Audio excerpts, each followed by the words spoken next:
આગલા માંથી મન મેલી ન વઈ ગઈ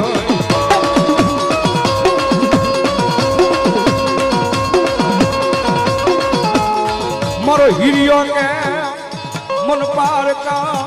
ગામના હિમાડે લાવીને મન શેતરીને વઈ ગઈ મારી પારામાં ભજેલી પારગલી મેલડી એ રવાજે હિરિયા મન મેલડીને ટકોરો કા કરે મન મેલડીને મેણું કા મારે મારા દીકરા એ મારા મોકલેલા કદાચ પારકા ગામના હિમાડે હોય ભલા મને હું જો શેતરીને વહી જાઉં ને તેથી ભલા મને દુનિયાની માલપા મને મેલડીને કોઈ પૂજે નહીં મારે હિરિયા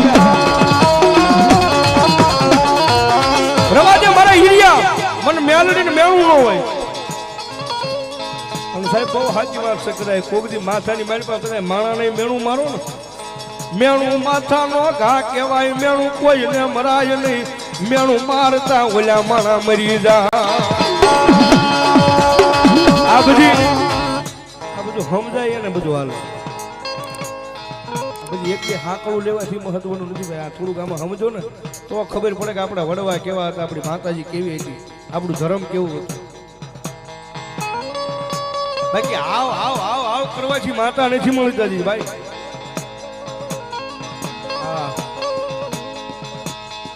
ખમા ખમા ખાલી ખમા ખમા કરવાથી માતા ન મળે ભાઈ એ તો એની રેણી કેણીમાં રહેવું પડે એ એમ કે મારા દીકરી આ ગામ મૂકીને વયો જાય તો એ ગામ મૂકીને ત્યાંથી નીકળી જવું પડે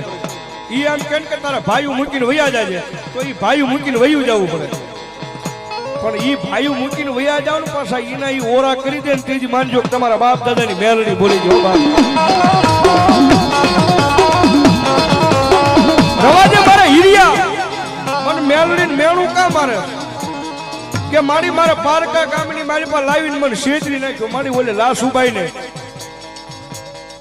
ગામના શોકની મારી પાસે પથ્થરની મૂર્તિ બનાવી દીધી નંજન મારી નાખી છે માં અને એમાંય પાછું એક રહસ્ય છે હિરિયાની ઉંમર હતી ને એ 55-60 વર્ષની હતી અને લાસુબાઈ હતી ને 16 વર્ષની હતી 16-17 વર્ષની કારણ કે જયારે હિરિયો વાજીનો ખેલ લઈને નીકળતો ને મારી મેલડી હવા વેચની નાકની બની અને કંડિયાની માલપા જેથી રમતી ને તેથી લાસુબાઈ ના ભાભીએ મેણું માર્યું હતું કે આહા હા કેવો વાજીડો જાય છે લાસુબાઈ ના ભાભીએ મેણું માર્યું હતું કેવો વાજીડો જાય છે લાસુબાઈ અને આવો તને ઘરવાળો મળી જાય કેવું સારું તેથી મારી લાસુબાઈ બોલી હતી એ વાજી નથી એ દેવી પૂજક નો દીકરો છે ની કંડિયાની માલપા નાગણી નથી એની માતા મેલડી લઈને નીકળ્યો છે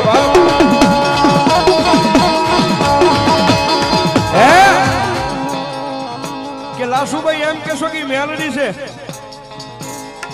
તો લાસુભાઈ મેલડી નો દીકરો છે ને એની યાર તારે પરણી જવાય તેથી લાસુભાઈ બોલી હતી કે આજથી દુનિયાની માલપા બધા નર છે એ મારા ભાઈ અને જો મારી હાહુ બનાવું ને તો એ કંડિયાની માલપા મારી બેઠેલી મેલડી છે ને એ બીજી સિવાય કોઈ હાહુ ન બનાવું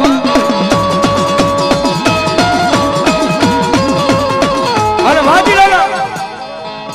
ખેલની માલપા દીધી સાહેબ લાસુભાઈને મારી નાખી પછી મૂર્તિ બની ગઈ છે અને વળી પાછી મારી મેલડી 80 વર્ષની ડોશી બની હાથની મારી પાસે ખોખરડી લાકડી લઈ માથે કાળો ભમર ભેળિયો ઓઢી અને આકા બંગાળા શોકની મારી પાસે આવી મારી મેલડી આમ નજર માંડે ઓલા લાલ વાજીડા ફૂલ વાજીડા હતા ને પોતાનો તંબુ તાણીને પડ્યા અને જ્યાં જઈ ઊભી રહી ગઈ હાથની મારી પાસે ખોખરડી લાકડી છે માથે કાળો ભમર ભેળિયો ઓઢ્યો છે સાંજીના પતરા જેવા વાળ રહી ગયા છે મારી મેલડી અને મારી મેલડી આવીને કીધું ભાઈ તમારી બીજા સાથી મારા દીકરાની વવારુનો કાંઈ વાંક હતો ના હે બાપા ઈ કાંઈ મારા દીકરાની વવારુનો કાંઈ વાંક હતો કે ના બાપા એનો વાંક તો નહોતો પણ કે જેથી અમે મારા મંત્રો જે અમારા વિજયાજીથી ટૂંકી પડવા મળી ને એટલે અમને એમ લાગ્યું ગમે એ માતા વાળી છે એટલે નંજન મારી નાખી જા એમ હા અમને એમ લાગ્યું કોઈક માતા વાળી આવી છે એટલે નંજન મારી નાખી અને પાછું કીધું ડોશી તું વહી જા નકર તારી માથે હમણાં મેલા અર્જુના દાણા સાટીને તને મારી નાખશું અહીં એમ તો કે તમારા દાણા નાખો તો માથે બંડીની મારી પાસે પાછો હાથ નાખ્યો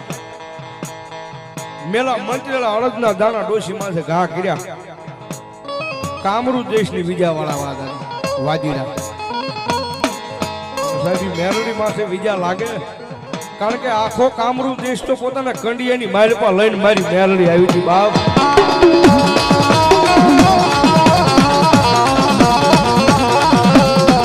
વાજીરાએ ઘણા ખેલ માંડ્યા પોતાના મેલા મંત્રો વળ્યા અડદના દાણા નાખ્યા પણ મારી મેલડી માથે એની અસર ન થાય ભાઈ કારણ કે આ તો ભલામણા 52 યુગની વાતો જાણનારી મારી જોગ માયા મેલડી છે બાપ અને વિજાવાળી વાજીરાની વિજા પૂરી થઈ ગઈ ને પછી મારી મેલડીની વિજા કર ચાલુ કરી ભાઈ હાથની મારી પાસે માથે કાળો ભમર મેળ્યો હોય જોતો ને આમ કહીને આમ જાગજો ને ત્યાં નૈયાને વાજીરાને મારી નાખ્યા મારી જોગ માયા મેલડીએ અને નૈયાને વાજીરાને મારી અને ત્યાંથી મારી જોગ માયા મેલડી નીકળી ક્યાં ગઈ હાકા બંગાળા શહેરની મારી પા એ વળી શોકની મારી પા લાસુબાઈ હુતી દી લાસુબાઈ ના માથે જઈને મારી જોગ માયા મેલડી આમ કે આમ કપાળની મારી પા હાથ મૂક્યો ને ત્યાં નૈયાને લાસુબાઈને જીવતી કરી દીધી તેજી મારી મેલડી બોલી હતી મેલડી હો વાજીરા ને માર્યા મેલડી લાલા વાજીરા ને માર્યા